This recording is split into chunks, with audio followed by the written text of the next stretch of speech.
श्री राम अवतार पलसानिया साहब, अध्यक्ष अंतर्राष्ट्रीय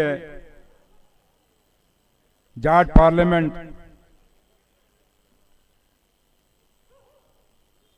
मोनू चौधरी जी, अंकित जी, दीशु जी, डॉक्टर रमेश्वर सिंह जी, अंतर्राष्ट्रीय जाट संसद के नेतागण और मेरे सामने बैठे हुए क्रांतिकारियों की ये धरती, जाट सरदारी के अलग अलग प्रदेशों से आए हुए मेरे बुजुर्गों, नौजवान दोस्तों और मेरी बहनों, मेरठ की इस धरती पे, सर छोटू राम की यह धरती, चौधरी चरण सिंह जी की यह धरती, बाबा टकेत जी की यह धरती, इस धरती पे सुरेंद्र चौधरी को इतना प्यार देने के लिए आप सबका बहुत बहुत शुक्रिया। आज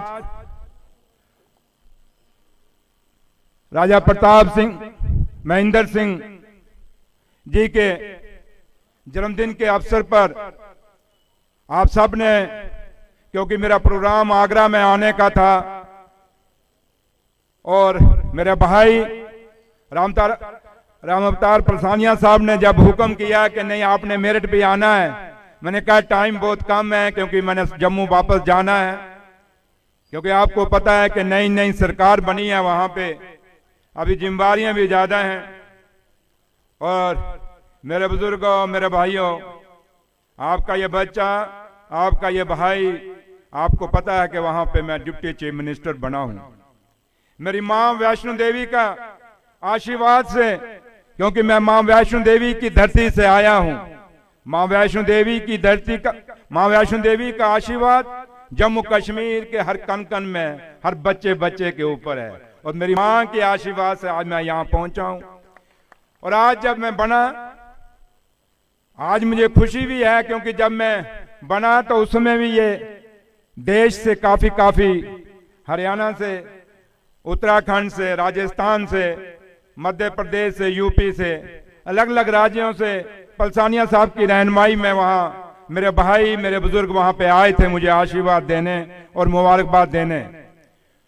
तो मुझे ये महसूस हुआ कि अगर उसमें इन्होंने मुझे कहा कि चौधरी साहब आपने हमारे वहां पे आना है, तो लिहाजा बेशक मैं वहां बिजी था, बड़ा टाइम कम था, लेकिन इनके प्यार को मैंने कहा अगर ये वो इतने दूर से मेरे लिए आ सकते हैं, इनके दिल में इतनी खुशी है, तो मैंने कहा सुरेंद्र चौधरी तो क्यों नहीं जा सकता। तो इसलिए आज मैं आपके पास आपकी जो खुशियां हैं, क्योंकि 75 साल में आज जम्मू कश्मीर के अंदर मैं उस कौम से वाबस्ता हूं जिस कौम का इतिहास बलिदानों से भरा हुआ है।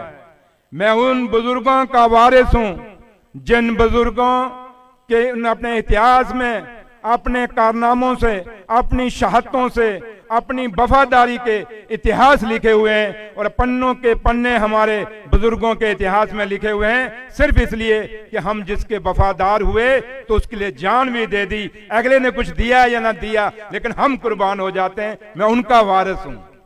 आज जब मैं आपके सामने खड़ा हूं, और जब हम बचपन में हुआ करते थे, जब हमारे बुजुर्ग हमारी रहनुमाई किया करते थे, उस समय के हालात कुछ और थे।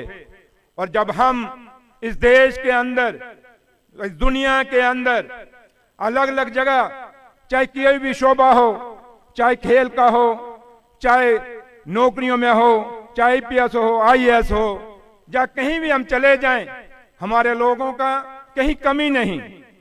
लेकिन एक वक्त था जब हमारे बुजुर्ग हमारी रहनुमाई करते थे, उस समय हम लोग इन बड़े बड़े ओहदों पे नहीं थे, लेकिन आज जब हम लोग हैं, हम ओहदों पे जरूर पहुंच गए। लेकिन अपने बुजुर्गों ने जो हमें मान और सम्मान सियासत के अंदर दिलाया था, वो सम्मान कहीं खो चुके हैं। ये हमें सोचने और विचार करने की जरूरत है। मेरे बुजुर्गों, मेरे भाइयों, जम्मू कश्मीर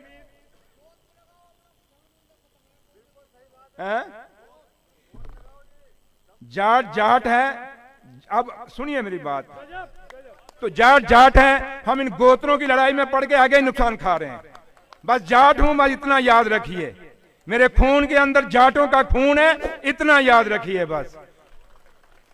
मेरे साथियों, आज जब मैं यहां पे खड़ा हूं, एक वक्त था हम छोटे थे, तो इस देश के अंदर चौधरी देवीलाल सिंह जी हिंदुस्तान के डिप्टी प्राइम मिनिस्टर थे, और अलग रियासतों के अंदर हमारे मुख्यमंत्री थे, हमारे एमएलए और एमपीओं की कहीं कमी नहीं थी।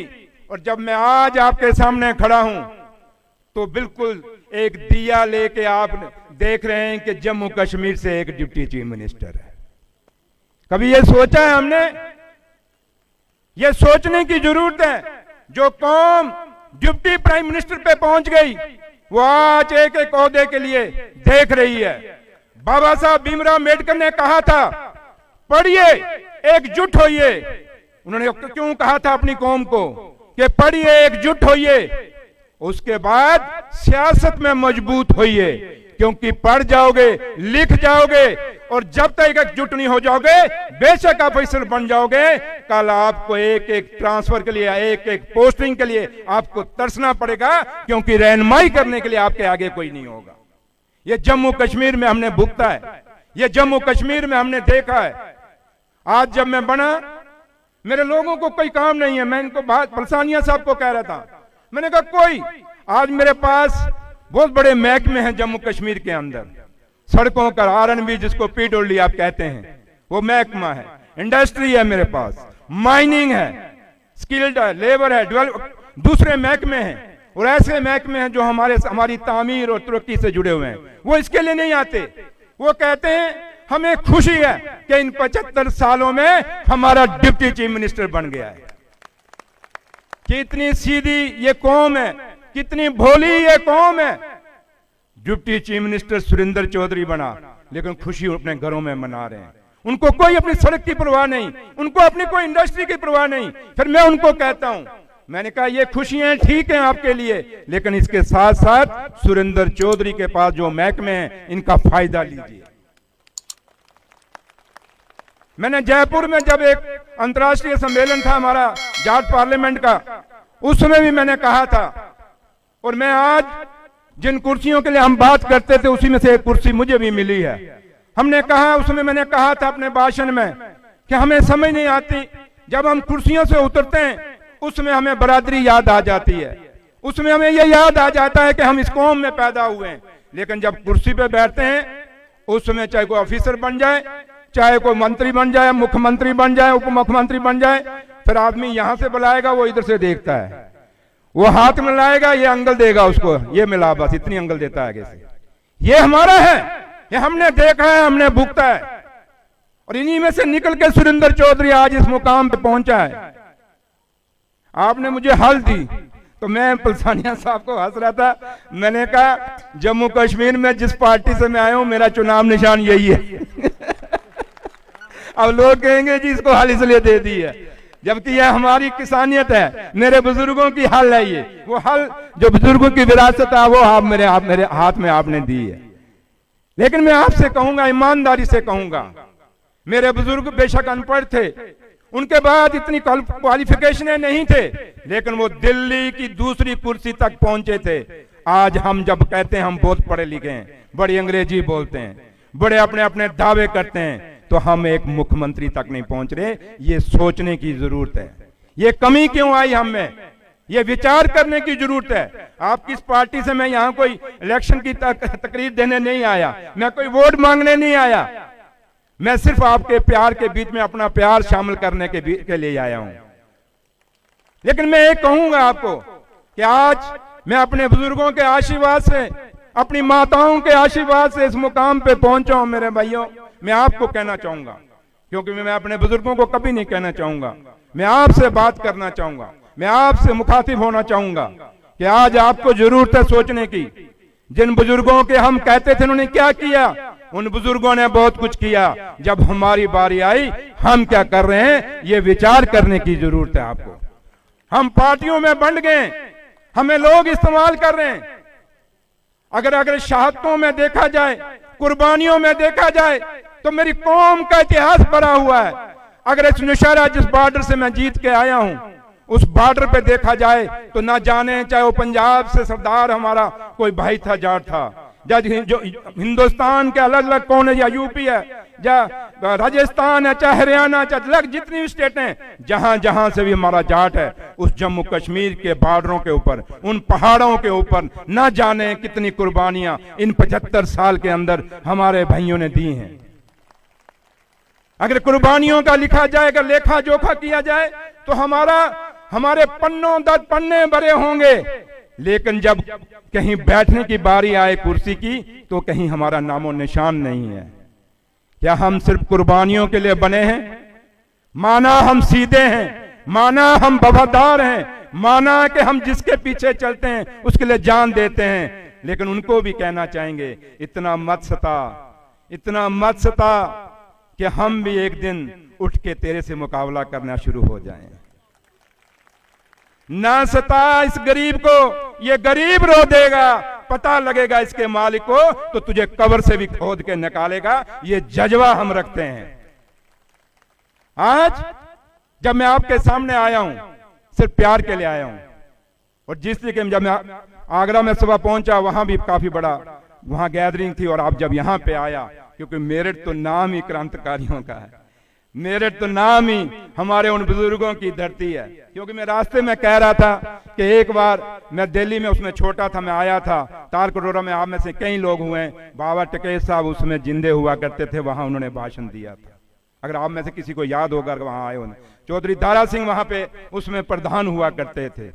तो इसलिए हमने उन बुजुर्गों के भाषण सुने हुए हैं, उनकी आवाज के अंदर वो खनक देखी हुई है, उस आवाज के अंदर हमने वो ललकार देखी हुई है। हम उस उस ललकार की आवाज के अंदर हम बड़े पड़े हुए हैं। इसलिए मैं नई पीढ़ी से कहूंगा कि आप पढ़ लिख गए हैं, बहुत मुबारक आपको, लेकिन आपको सोचना होगा। हमें ये पार्टियों के चोले उतारने होंगे, हमें कौम के नाम पे इकट्ठा होना होगा। आज आपके सामने हरियाणा से बड़ी उम्मीदें थी हमें, आज हमें हरियाणा ने भी हमें रुसवाई ही किया। इसलिए मैं ज्यादा नहीं कहना चाहूंगा, क्योंकि मैं पॉलिटिकल आदमी हूं, फिर वो दूसरी तरफ चला जाएगा। लेकिन दुख होता है कि हम जो चाहते हैं वो नहीं हुआ। अपना अपना है, बगाना बगाना है, ये दिल में कहीं सोचना पड़ेगा।